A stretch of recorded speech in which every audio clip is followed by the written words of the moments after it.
मेरा नाम कोमल है और मेरा संबंध एक गांव से है। मेरी यह कहानी आपके रोंगटे खड़े कर देगी कि किस तरह मेरे चाचा जी गांव की लड़कियों के बाल काटने के नाम पर आधी रात को उनके साथ छत पर जाती। जब सच्चाई खुलकर मेरे सामने आई तो मेरी आत्मा कांप गई थी, क्योंकि सच्चाई उससे कई ज्यादा भयानक थी जो साफ नजर आ रही थी। मैं आहिस्ता आहिस्ता दबे पांव सीढ़ियां चढ़ रही थी। रात का अंधेरा बढ़ता ही जा रहा था। सिर्फ छत से एक टिमटिमाती हुई रोशनी नजर आ रही थी। आज की रात मुझे मौका मिल गया था कि मैं अपनी इस जिज्ञासा को दूर कर सकती थी और यह जान सकती थी कि आखिर चाचा जी आधी रात को छत पर करते क्या है। हर बार चाची जी की पहरेदारी इतनी सख्त हुआ करती थी कि मैं चाह कर भी सीढ़ियों की तरफ जा नहीं पाती थी। और कभी कभी तो मुझे चाची जी पर हैरत होती थी कि कैसे वह चाचा जी को किसी भी कुंवारी लड़की के साथ रात की तन्हाई में अकेले छोड़ सकती है। लेकिन आज की रात चाची जी पता नहीं कहाँ थी और मैं आसानी से सीढ़ियों तक पहुंच गई थी। मेरे चाचा जी कुछ देर पहले ही गांव की नई बालिग होने वाली लड़की सीमा को लेकर छत पर चले गए थे और अब वह पूरे 2 घंटे से पहले नीचे नहीं आने वाले थे। इन 2 घंटों में चाचा जी लड़की के साथ क्या करते थे और छत पर क्या क्या होता था, यही सब जानने की मुझे जिज्ञासा थी। कहने को तो मेरे चाचा जी पैसे से एक नाई थे, लेकिन उनका काम और काम करने का तरीका मेरे लिए बहुत ही हैरान कर देने वाला था। और आज की रात मुझे यह जानकर रहना था कि आखिर चाचा जी सिर्फ बालिग होने वाली लड़कियों के ही बाल क्यों काटते हैं, और वह भी आधी रात को छत पर अकेले में। न चाची जी कभी खुद छत पर जाती है और न लड़की के घर वालों में से किसी को साथ जाने दिया जाता है। मैं आधी सीढ़ियां चढ़ चुकी थी और इस राज्य से पर्दा उठने ही वाला था कि चाचा जी सीमा के साथ क्या करने वाले हैं कि पीछे से मेरी चाची जी की गर्जदार आवाज ने मुझे चौंकने पर मजबूर कर दिया था। हमेशा डरी सहनी और धीमे लहजे में बात करने वाली चाची जी। पहली बार मैंने ऐसी आवाज सुनी थी कि मेरी जान निकल गई थी। जैसे ही मैंने पलट कर देखा तो वह मेरे सर पर आ पहुंची थी और मेरा हाथ पकड़कर गुस्से में मुझे खींचकर नीचे ले आई थी। उनका अंदाज ऐसा था जैसे वह मुझे कच्चा चबा जाएगी। वह गुस्से में मेरे बाजू को दबोचते हुए पूछ रही थी कि मैं ऊपर कहाँ जा रही थी। मैंने हकलाते हुए चाची जी से कह दिया कि मुझे नीचे घबराहट हो रही थी, इसीलिए मैं छत पर जा रही हूं। मेरी बात सुनकर चाची जी ने एक जोरदार थप्पड़ मेरे मुंह पर मारा और कहने लगी, क्या तुम जानती नहीं हो, आज सीमा अपने बाल उतरवाने के लिए आई हैं, फिर तुमने छत पर जाने के बारे में सोचा भी कैसे? क्या तुम अपने चाचा का काम बंद करवाना चाहती हो?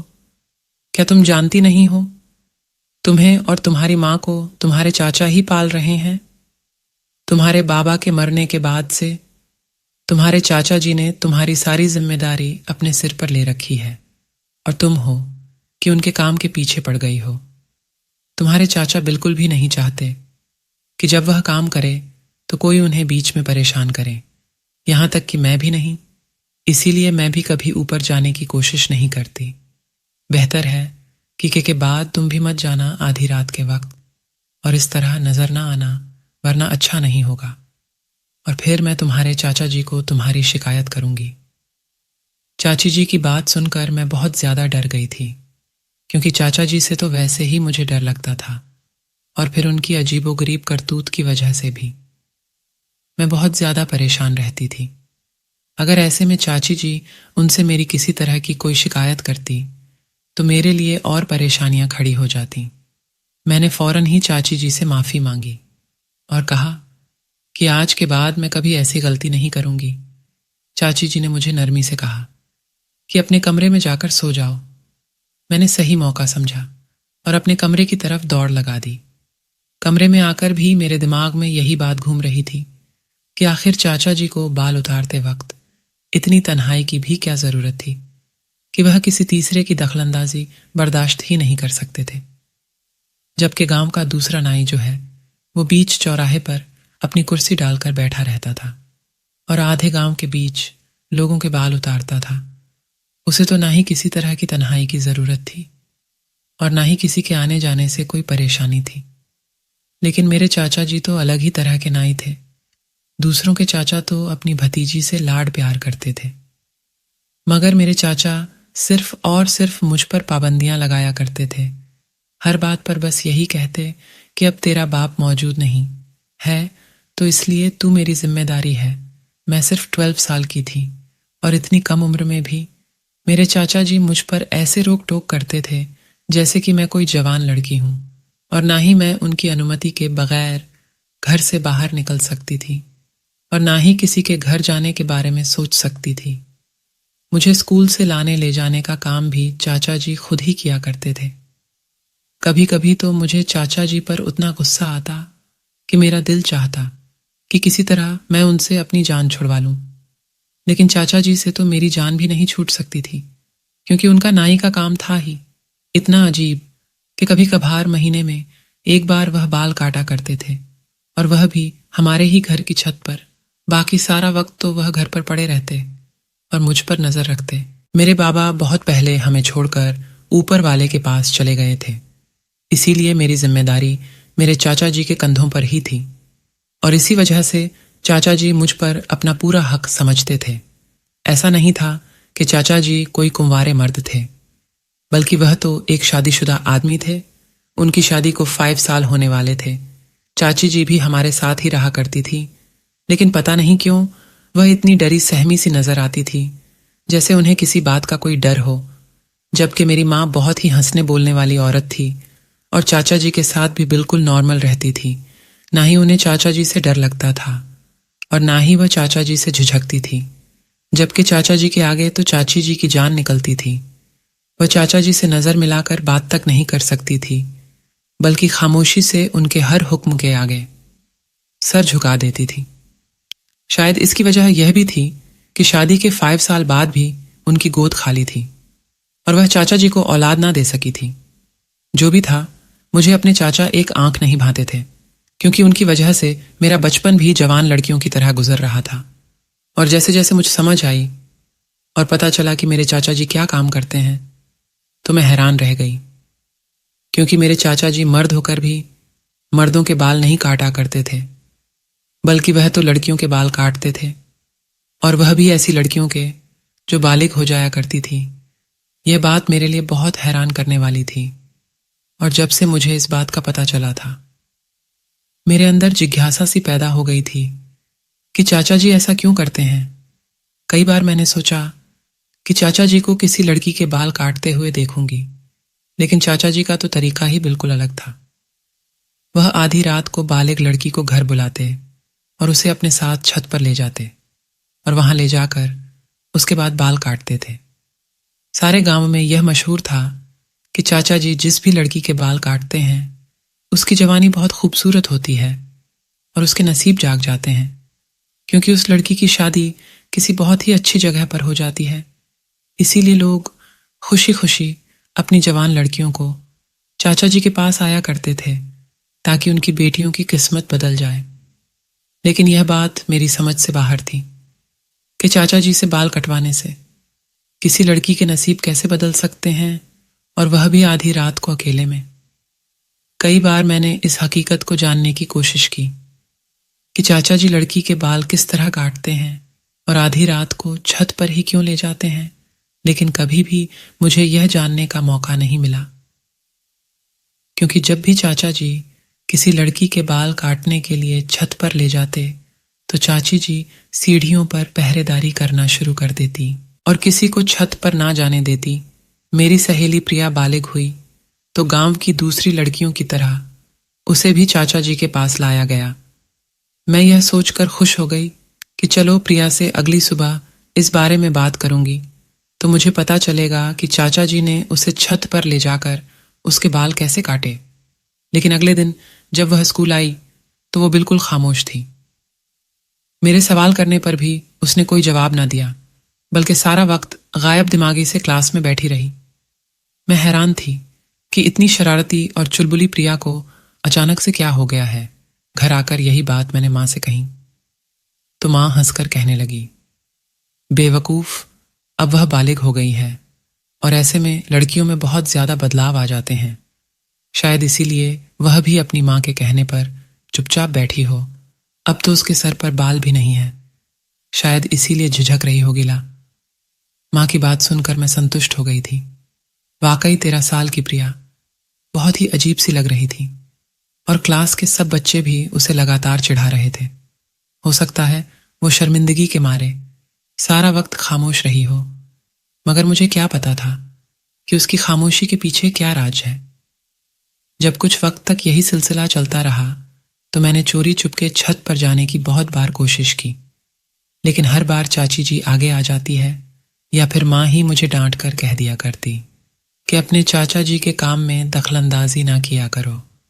तुम्हारे चाचा जी ही हैं जिन्होंने तुम्हारे बाबा के मरने के बाद हमारा पेट पाला। वह अगर तुम्हें डांटा भी करते हैं तो बर्दाश्त कर लिया करो, क्योंकि वह हमारा भला ही चाहेंगे। शुरू शुरू में मुझे माँ की यह बात बिल्कुल भी समझ नहीं आती थी, लेकिन फिर धीरे धीरे मुझे एहसास हुआ कि मेरी माँ एक विधवा औरत थी जिसे पूछने वाला और कोई नहीं था। नाना नानी मर चुके थे और मेरे मामा जी दूसरे गांव में रहते थे। उन्होंने कभी पलटकर हमारा हाल तक नहीं पूछा था। ऐसे में चाचा ही थे जो हर वक्त माँ के साथ खड़े रहे थे। यहाँ तक कि अपनी शादी के बाद भी इन्होंने मेरे और माँ के खर्चे में कभी कोई रुकावट नहीं डाली थी, बल्कि वह तो पहले से भी बढ़कर हमारा ख्याल रखते। और चाची जी को भी हमारे साथ रहने पर कोई एतराज नहीं था। यही वजह थी कि माँ उन दोनों पति पत्नी को सर आंखों पर बैठाती थी। सारे गांव वाले भी चाचा जी की बहुत ही इज्जत करते थे, क्योंकि चाचा की बहुत ही नर्म मिजाज इंसान थे। बस उनकी सारी डांट मेरे लिए ही थी, लेकिन माँ का कहना था कि इसमें भी उनकी मोहब्बत छुपी हुई है। वह खुद बे औलाद है, इसीलिए वह औलाद की कमी को मुझसे पूरी करना चाहते हैं। जब मैंने यह बात सोची तो मुझे भी यह बात सच ही लगी कि अगर चाचा जी का सहारा हमारे साथ ना होता तो शायद हम दोनों माँ बेटी आज इस गांव में बेसहारा और मोहतजी की जिंदगी गुजार रहे होते। जिस रात मैंने चाची जी से वादा किया था कि मैं कभी दोबारा चाचा जी के काम में टांग नहीं अड़ाऊंगी, उस रात के बाद से मैंने कभी छत पर जाने का सोचा भी नहीं। मैं डर गई थी कि अगर चाची चाचा जी से मेरी शिकायत कर देती तो मैं और मेरी माँ कहाँ जाती। चाचा जी का काम पहले की तरह ही चल रहा था। कभी महीने में तो कभी 1.5 महीने में कोई ना कोई लड़की बालिग होकर हमारे घर आती और चाचा जी के साथ खामोशी से ऊपर छत पर चली जाती थी। चाची जी सीढ़ियों के आसपास ही रहती और 2 घंटे बाद जब वह लड़की छत से उतरकर वापस नीचे आती तो चाचा जी उसके काफी देर बाद ही नीचे आते और उनकी हालत काफी अजीब सी नजर आती। और इस बात के बारे में भी मुझे उस वक्त पता चला जब एक रात मैं मटके से पानी पीने के लिए आंगन में आई और चाचा जी को सीढ़ियां उतरते हुए देखा। चाचा जी का हुलिया बहुत ही अजीब लग रहा था। उनका सांस भी फूला हुआ था। ऐसा लग रहा था जैसे वह बहुत मेहनत का काम करके नीचे आए हो। चाचा जी हमेशा काले रंग की धोती बांध कर ही लड़कियों के बाल काटने छत पर जाते थे, लेकिन जब वह नीचे उतरे तो उनके कपड़े भी बदले हुए थे। ना ही उन्होंने धोती बांधी होती थी और ना ही उनके शरीर पर कुर्ता मौजूद था। वह बहुत हांफते कांपते सीढ़ियां उतरे थे, जैसे बहुत ही ज्यादा थक गए हो और उनके लिए चलना भी मुश्किल हो रहा हो। और फिर मुझे याद आया कि जब भी चाचा जी किसी लड़की के बाल काटते तो पूरा दिन कमरे में बंद रहते थे और चाची जी को भी कमरे में जाने की अनुमति नहीं थी। आखिर 2 घंटे बाल काटने के बाद चाचा जी इतना भी कैसे थक जाया करते थे कि सारा दिन कमरे से नहीं निकला करते थे। और फिर उस वक्त तो उन्हें चलता देखकर मुझे ऐसा लग रहा था जैसे वह खेत में हल जोत कर आ रहे हो। चाचा जी को देखते ही मैं छुप गई थी और चाचा जी अपने कमरे में चले गए थे। हमेशा की तरह अगले दिन चाची कमरे से बाहर थी और चाचा जी कमरा बंद करके सो रहे थे। मेरे स्कूल की छुट्टी थी, इसलिए उन्हें मेरी भी फिक्र नहीं थी और माँ भी गांव में किसी की तबीयत पूछने के लिए गई हुई थी कि तभी मैं किसी काम से बाहर किचन में गई तो मैंने चाची जी को दुपट्टे में छुपकर आंसू बहाते देखा। ये पहली बार था जब मैंने चाची जी को इस तरह रोते हुए देखा था मैं फौरन भागकर चाची जी के पास गई और पूछा कि क्या हुआ है चाची जी, आप क्यों रो रही है। मेरी बात सुनकर चाची जी ने जल्दी से अपने आंसू दुपट्टे के पल्लू से साफ कर दिए और कहने लगी, नहीं पगली, मैं कहाँ रो रही हूँ, तुम बताओ तुम्हें क्या चाहिए। मैं अच्छी तरह जानती थी कि चाची जी रो रही थी और इसी बात ने मुझे न सिर्फ दुखी कर दिया था बल्कि मैं बहुत ज्यादा परेशान भी हो गई थी कि ऐसी कौन सी बात है जिसकी वजह से चाचा जी से छुप छुप कर रोना पड़ रहा है। मुझे चाचा जी से और नफरत का एहसास हो रहा था कि शायद ये चाचा जी ही थे जिनकी वजह से चाची जी छुप छुप कर आंसू बहा रही थी। उस दिन के बाद से मैं चाचा चाची जी पर नजर रखने लगी थी। जब भी चाचा जी किसी लड़की के बाल काट कर सीढ़ियां उतर कर नीचे आते तो उनके चेहरे पर थकान के असर साफ दिखाई देते और अगले सारे दिन मेरी चाची जी मुझे छुप छुप कर रोती हुई नजर आती। और फिर मेरी जिंदगी में भी वह दिन आ गया जब मैं भी जवान हो गई। उस दिन मेरी माँ ने मेरा माथा चूमा और कहने लगी, मैं चाहती हूँ गांव की सभी लड़कियों की तरह तेरे चाचा के हाथों तेरी किस्मत भी चमकाई जाए। माँ की बात सुनते ही मेरी जान निकल गई कि अब माँ मुझे भी बाल कटवाने के लिए चाचा जी के हवाले करने जा रही थी। 12 साल की उम्र में गंजी होना मेरे लिए बहुत ही शर्मिंदगी की बात थी। मैं यह सोचकर ही परेशान थी कि गांव की दूसरी लड़कियों की तरह मुझे भी सबके मजाक का निशाना बनना था। मैंने माँ के आगे हाथ जोड़ दिए और माँ से कहा कि मैं किसी भी हाल में बाल नहीं उतरवाना चाहती हूँ। मेरा इनकार सुनकर माँ ने जोर से कहा कि क्या तू नहीं जानती कि तेरे चाचा की वजह से कैसे गांव की लड़कियों की किस्मत बदल जाती है, जिसके बाल भी आज तक तेरे चाचा जी ने काटे हैं। कुछ ही दिनों में उनकी शादी बहुत धूमधाम से और बहुत ही अच्छी जगह पर हुई है। ऐसे ही तो गांव वाले अपनी बेटियां तेरे चाचा जी के हवाले करके नहीं कर जाते। जब वह तेरे चाचा जी के इस काम से इतना फायदा उठा सकते हैं तो फिर हम घर वाले क्यों नहीं। मेरे लाख मना करने के बावजूद भी माँ ने चाचा जी को बुलाया और चाचा जी से कहा कि आज की रात तुझे अपनी भतीजी के बाल उतारने हैं। यह सुनकर चाचा जी के चेहरे का रंग फीका पड़ गया और कहने लगे कि क्या अपनी कोमल भी बालिग हो गई है। माँ ने मुस्कुराकर कहा कि हाँ, अब कोमल की बारी है कि हम इसकी धूमधाम से किसी अच्छी जगह शादी करें और अगर इसके बालों पर तेरा हाथ लग गया तो गांव की दूसरी लड़कियों की तरह इसकी किस्मत भी चमक उठेगी। यह कहकर माँ ने मुझे चाचा जी के साथ छत पर भेज दिया। छत पर जाते ही मैंने चाचा जी से मिन्नत की कि वह मेरे बाल ना काटे क्योंकि मैं गंजी नजर नहीं आना चाहती थी। कुछ देर बाद चाचा जी अपनी धोती बांधे मेरे आगे बैठे। उसके बाद चाचा जी मेरे करीब आए तो मेरी जान निकल गई और फिर जैसे ही चाचा जी ने मेरे सर पर हाथ रखा तो मेरी आंखों से आंसू बहने लगे। चाचा जी ने मुझे अपने करीब किया और अपने सीने से लगाया। मुझे ऐसा लगा जैसे मेरा दम घुट जाएगा क्योंकि चाचा जी ने मुझे बहुत मजबूती से पकड़ा हुआ था और फिर मुझे महसूस हुआ कि चाचा जी के गरम गरम आंसू मेरे गालों पर गिर रहे थे। मैं हैरान हो गई कि चाचा जी क्यों रो रहे हैं। काफी देर बाद जब चाचा जी ने मुझे खुद से अलग किया तो उनकी आंखें लाल हो चुकी थीं और आंसुओं से उनका चेहरा भीगा हुआ था। और फिर चाचा जी की बात ने मेरे होश उड़ा दिए।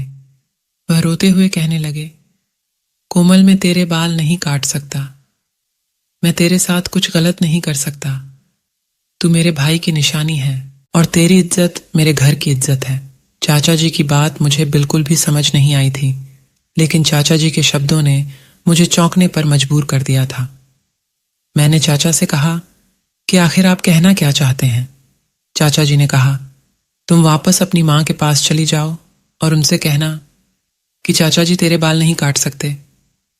मैं उल्टे कदमों सीढ़ियां उतरकर माँ के पास चली आई और माँ को सब कुछ बता दिया। यह सुनकर माँ चाचा जी के कमरे की तरफ चल दी। मैं भी माँ के साथ ही थी। जब हम कमरे में गए तो चाचा जी चाची के कदमों में बैठकर रो रहे थे और चाची जी से माफिया मांग रहे थे। चाची जी भी सिसक सिसक कर रो रही थी। यह सब देखकर माँ भी परेशान हो गई और उन दोनों से पूछा कि आखिर मामला क्या है, मुझे भी तो कुछ पता चले। काफी देर आंसू बहाने के बाद चाचा जी ने एक ऐसा राज हमारे सामने खोला जिसे सुनकर हमारी आत्मा तक कांप उठी। ये कैसे मुमकिन था कि मेरे चाचा ऐसा कोई काम करते थे जिसके बारे में सोचा भी नहीं जा सकता था। चाचा जी ने रोते हुए बताया कि आज से कई साल पहले की बात है। चाचा जी गांव के चौधरी के खास नाई थे और वह सिर्फ चौधरी साहब के ही बाल काटा करते थे। गांव के चौधरी अय्याश तरह के आदमी थे और उनकी फितरत चाचा जी को बिल्कुल पसंद नहीं थी, लेकिन चाचा जी की मजबूरी थी कि उन्हें यह नौकरी करनी पड़ रही थी। और फिर एक दिन गांव के चौधरी ने चाचा जी को अपनी नौकरी से निकालकर एक नया काम सौंप दिया। गांव के चौधरी ने सारे गांव में यह बात मशहूर कर दी कि चाचा जी के हाथ में बहुत जादू है और वह जिसके भी बाल काटते हैं उसकी किस्मत संवर जाती है। यहाँ तक कि गांव के चौधरी की जमीनें भी फलने फूलने लगी है। और यह इसीलिए ही हुआ है क्योंकि चाचा जी उनके बालों पर हाथ लगाते हैं। सारे ही गांव वाले अनपढ़ और सीधे साधे लोग थे।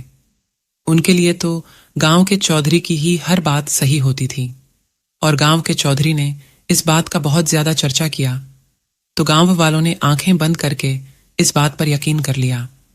और फिर चौधरी साहब ने अपने खास नौकरी के जरिए यह बात भी फैला दी कि अगर मैं किसी बालिग लड़की के बाल कटूंगा तो उसकी किस्मत बदल जाएगी और उसकी शादी बहुत अच्छी जगह होगी। मुझे समझ ही नहीं आ रहा था कि चौधरी साहब ने यह सब क्यों किया है।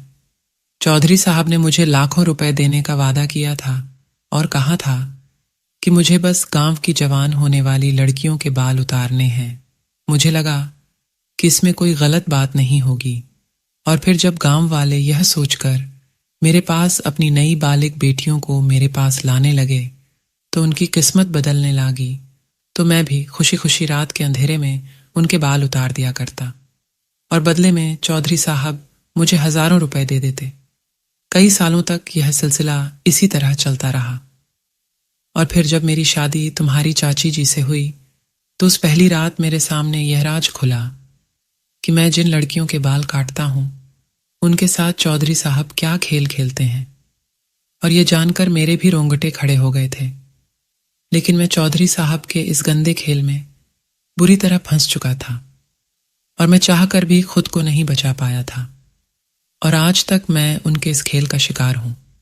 चौधरी साहब को कम उम्र नई नई जवान लड़कियों के साथ अपनी हवस पूरी करने का शौक था और गांव में इस बात को बहुत ज्यादा छुपाया जाता था कि कोई लड़की कब जवान हुई है। इसीलिए चौधरी साहब ने यह खेल रचाया और लोग उनकी बातों में आ गए। जवान होने वाली लड़के जैसे ही मेरे पास आकर अपने बाल कटवाती तो चौधरी साहब को इस बात की खबर हो जाती कि अब यह लड़की नई बालिग हुई है और वह उसके साथ अपनी हवस पूरी करने के लिए कोई ना खेल रचाकर उसे अपनी हवेली बुला लिया करते थे। और गांव की हर बालिग लड़की उनके गंदगी और तिरस्कार का शिकार बनी थी और तुम्हारी चाची भी उन्हीं लड़कियों में से एक थी। और इस बात का राज शादी की रात तुम्हारी चाची ने मेरे सामने खोला था। लेकिन उस वक्त तक मैं बुरी तरह चौधरी साहब के काम में फंस चुका था कि चौधरी साहब ने मुझे ब्लैकमेल किया था कि अगर मैंने किसी के सामने भी यह बात खोलने की कोशिश की तो वह बिल्कुल भी इस बात को स्वीकार नहीं करेंगे, बल्कि मुझे ही चरित्रहीन ठहरा देंगे। इस डर से मैंने ना ही कभी चौधरी साहब का काम छोड़ा और ना ही कभी तुम्हें अकेली घर से बाहर जाने की अनुमति दी, क्योंकि मैं जानता था कि उनकी नज़र कितनी गंदी और ख़राब है। तुम्हारी चाची बहुत अच्छी तरह जानती थी कि जिन लड़कियों के बाल मैं काटता हूं उनके साथ चौधरी साहब क्या करते हैं। इसीलिए वह छुप छुप कर रोया करती और मैं खुद भी कई घंटे रोने के बाद ही नीचे आता था, क्योंकि मैं इस गंदे काम में शामिल नहीं होना चाहता था।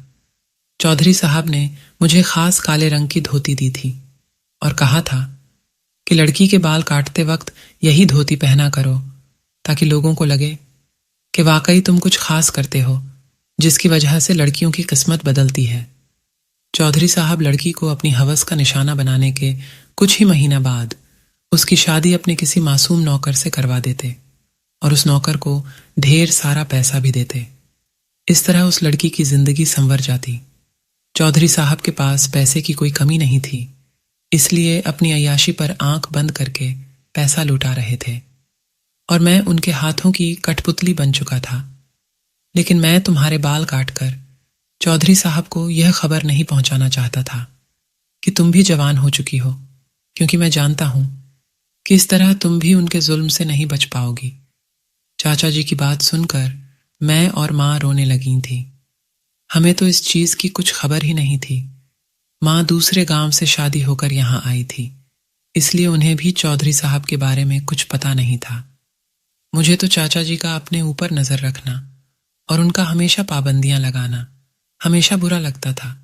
लेकिन अब मैं सोच रही थी कि चाचा जी मुझसे कितनी मोहब्बत करते थे कि जो मुझे चौधरी साहब से बचाने के लिए इस कदर कोशिश करते रहे थे। चाचा जी ने हमसे वादा किया कि वह मेरी इज्जत पर आंच भी नहीं आने देंगे और ना ही आइंदा गांव की दूसरी लड़कियों की बर्बादी का जरिया बनेंगे। चाचा जी ने रोते हुए माँ और चाची जी से कहा कि अपना सामान बांध लो, हम इस गांव को छोड़कर कहीं दूर चले जाएंगे और जाने से पहले मैं गांव के मास्टर के नाम एक खत लिख जाऊंगा जिसमें मैं सारी हकीकत लिख दूंगा। गांव के मास्टर एक समझदार आदमी है, वह खामोशी से गांव वालों को यह बात समझा देंगे और यह किस्सा हमेशा के लिए खत्म हो जाएगा। मैं माँ, चाचा और चाची जी कोई भी नहीं जानता था कि आगे हमारी मंजिल क्या है। चाचा जी ने कदम बढ़ाया था, इसलिए हमें यकीन था कि ऊपर वाला हमारी मदद करेगा। चाचा जी ने गांव के मास्टर के नाम पर एक लंबा सा खत लिखा था जिसमें उन्होंने हर एक बात साफ साफ लिख दी थी ताकि हमारे जाने के बाद कोई गांव वाला चौधरी साहब की बातों में ना आ सके। फिर कोई लड़की बाल कटवा कर या किसी और तरीके से चौधरी साहब तक यह खबर ना पहुंचाए कि वह अब जवान और बालिग हो चुकी है और उनकी हवस का निशाना बनने के लिए तैयार है। मुझे आज भी अच्छी तरह से यह बात याद है कि जब भी कोई लड़की बालिग होने के बाद गंजी होती और फिर कुछ दिनों के बाद स्कूल आती तो वह किस कदर डरी सहमी और खामोश होती थी। मुझे हमेशा ही यूं लगता था कि यह सब इसलिए है क्योंकि वह गंजी होकर आई है और अपने इसी गंजेपन की वजह से परेशान है। लेकिन यह राज तो अब खुला था कि वह चौधरी साहब की हवस का निशाना बनकर आई थी और मेरे वह चाचा जिन्हें मैं बहुत ही गलत समझती थी, दरअसल वो खुद भी एक तकलीफ का शिकार थे। और जब हम यह गांव छोड़कर जा रहे थे तो मेरे चाचा जी के चेहरे पर सुकून ही सुकून था। आज भी अक्सर गांव में ऐसे बहुत से चौधरी और वडेरे मौजूद हैं जो इस तरह की हरकतों में शामिल हैं और सीधे साधे गांव वाले उनके घटिया काम और उनकी करतूत नहीं जानते हैं। शहरी लोगों को चाहिए कि वह देहातों में पढ़ाई और शूर के सिलसिलों को आगे बढ़ाएं ताकि सीधे साधे और भोले भाले गांव वाले ऐसी घटिया सोच के लोगों से खुद को बचा सके। दोस्तों, वीडियो कैसा लगा कमेंट करके ज़रूर बताएं। चैनल को लाइक और चैनल सब्सक्राइब ज़रूर करें। दोस्तों, मेरे भाई के चैनल को भी सब्सक्राइब कर देना, लिंक डिस्क्रिप्शन में